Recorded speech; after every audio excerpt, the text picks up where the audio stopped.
Hey guys, a little more work on the Pathe Model R from the 1930 period. Got some of the issues cleaned up that needed to be resolved. I've got a terminal strip mounted here where I had these resistors floating free in the air, and got everything redesigned, or I should say matching the design of the schematic I've been following along between the 56 and 58 tube.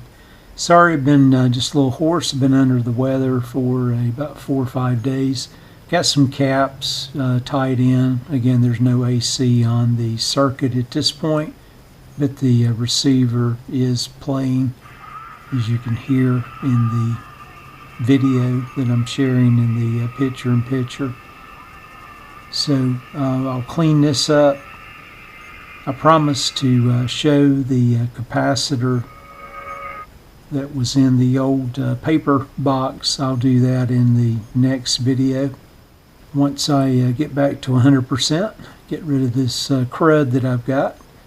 Anyway, just a quick update. So definitely a playable receiver, and one worth restoring completely.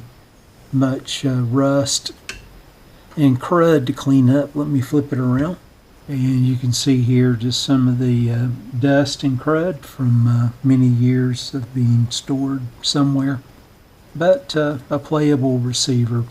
I think I've got just a little bit of rub on the voice coil as well, so I may try to clean that up just a bit. I'll start breaking this thing down, and again I'll show the old capacitor once I get to that point. Hope everyone had a wonderful and special Christmas, and a Happy New Year to everyone out there. Take care, stay well.